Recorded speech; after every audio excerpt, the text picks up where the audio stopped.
Our motivations are unbelievably interesting. I mean, I've been working on this for a few years, and I just find the topic still so amazingly engaging and interesting. So I want to tell you about that. The science is really surprising. The science is a little bit freaky, okay? We are not as endlessly manipulable and as predictable as you would think.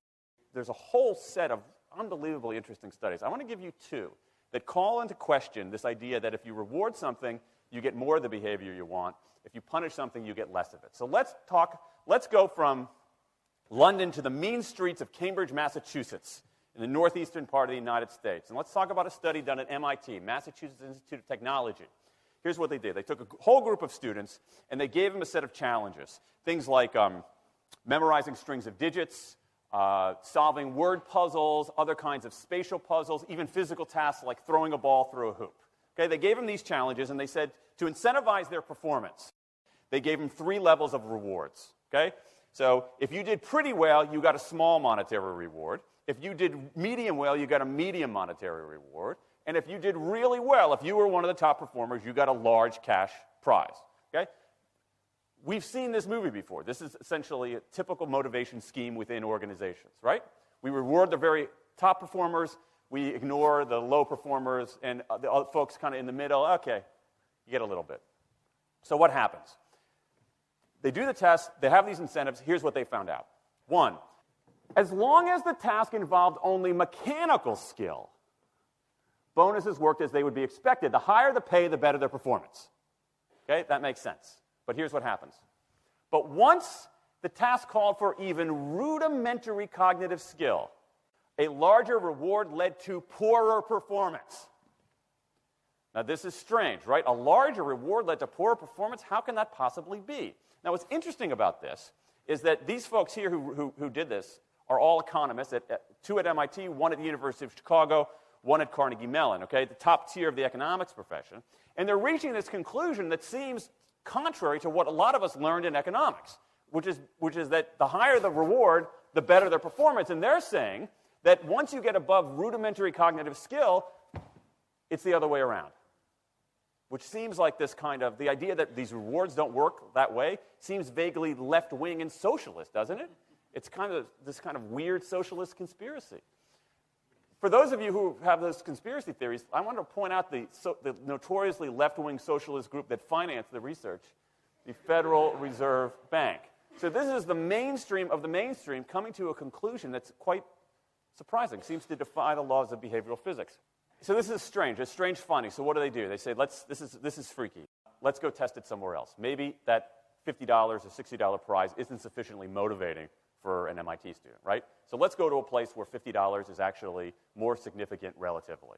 Right? So let's take the experiment. We're going to go to Madurai, India, rural India, where $50, $60, whatever the number was, is actually a significant sum of money. So they replicated the experiment in India roughly as follows. Small rewards, the equivalent of 2 weeks' salary. Small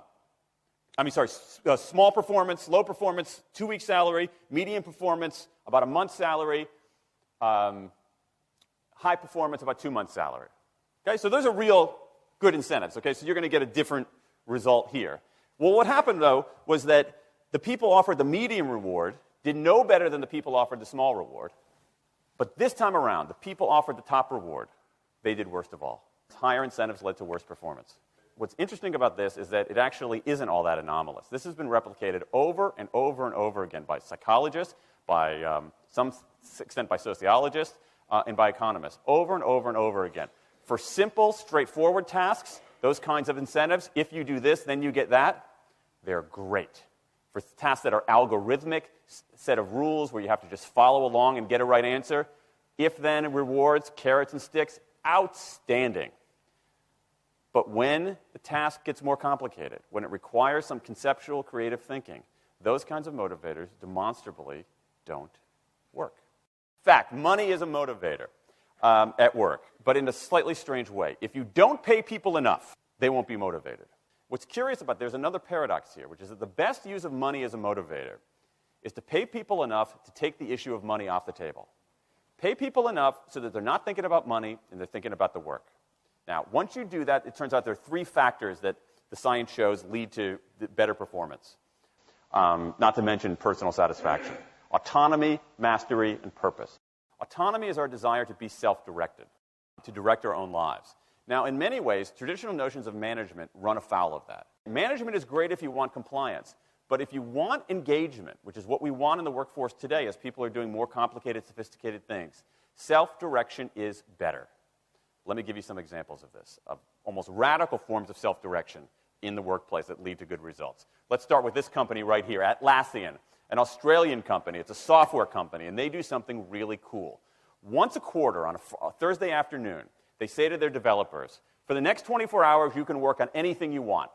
You can work on it the way you want. You can work on it with whomever you want. All we ask is that you show the results to the company at the end of those 24 hours in this fun kind of meeting, not a star chamber session, but this fun meeting with beer and cake and fun and other things like that. It turns out that that one day of pure, undiluted autonomy has led to a whole array of fixes for existing software, a whole array of ideas for new products that otherwise had never emerged.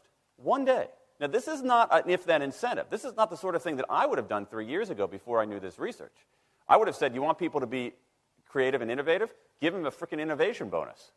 If you can do something cool, I'll give you $2,500. They're not doing this at all. They're essentially saying, you probably want to do something interesting. Let me just get out of your way. One day of autonomy produces things that had never emerged. Right, let's talk about mastery.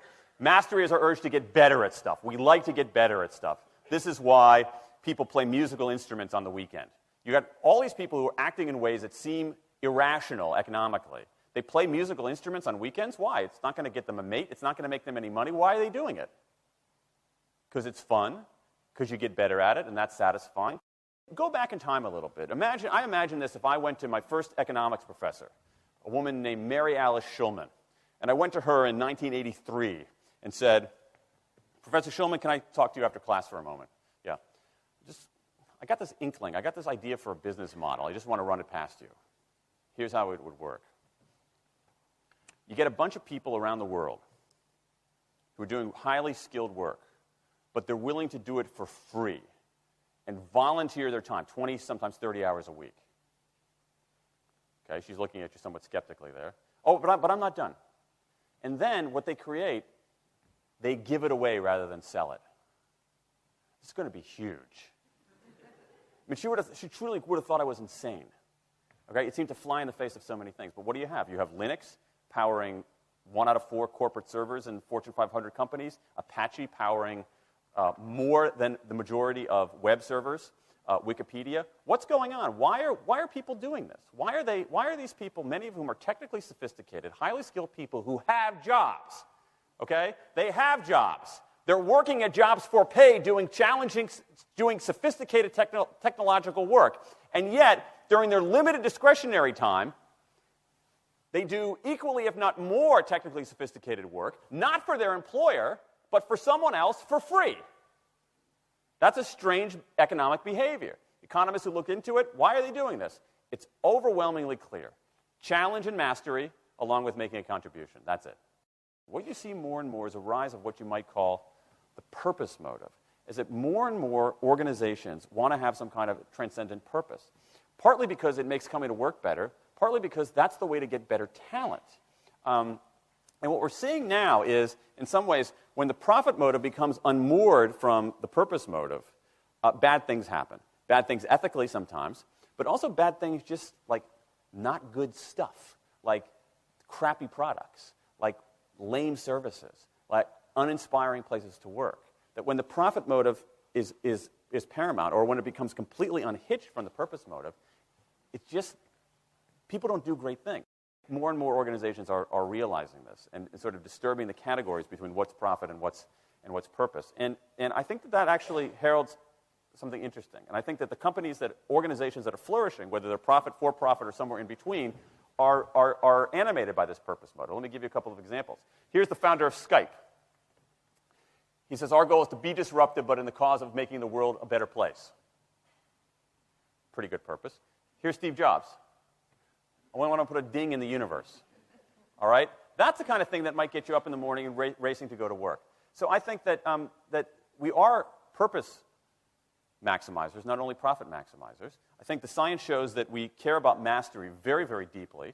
And the science shows that we want to be self-directed. And I think that the big takeaway here is that if we start treating people like people and not assuming that they're simply horses, slower, smaller, better-smelling horses, if we get past this kind of ideology of carrots and sticks and look at the science, I think we can actually build organizations and work lives that make us better off, but I also think they have the promise to make our world just a little bit better.